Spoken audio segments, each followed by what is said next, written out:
Welcome back to the London Softball League Development Group. My name is Lukas. I'm going to talk about the ball mechanics now, some techniques and the basic principles of what it is that you need to know about this simple thing. When I was coaching for Great Britain, you know, we had a lot of situations out there where we were throwing 100, 200, 300 balls a day from the outfield during drills over an 8-hour period. And if you didn't prepare and know really the mechanics of the ball and how to try and avoid any injuries, and also to make it a more productive throw, you need to know how to hold the ball.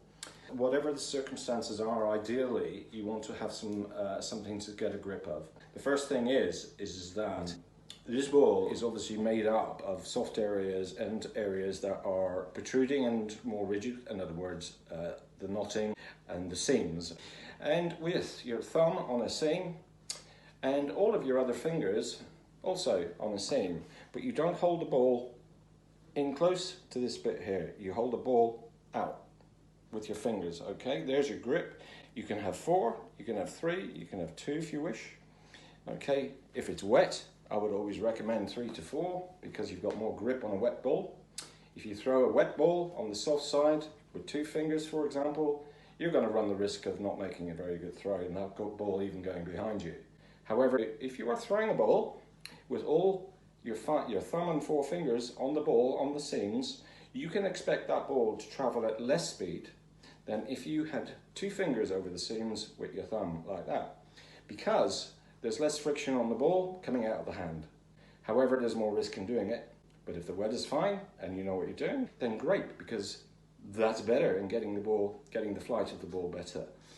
What you should not do when holding a ball is hold it deep in your hand like such, because your fingers are nice and loose and agile. They should never be gripped too tight, and it's easier to lob the ball like that because you can control the direction and speed with your fingers. When you're doing this, you're shot putting it a bit and you could just go up in the air. Anything could happen to it. So always try and find a grip, and it should come quite naturally as you start to practice. You receive a ball into your glove.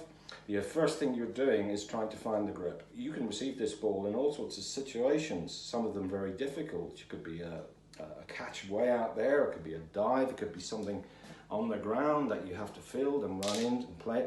But ultimately, you need control of this ball.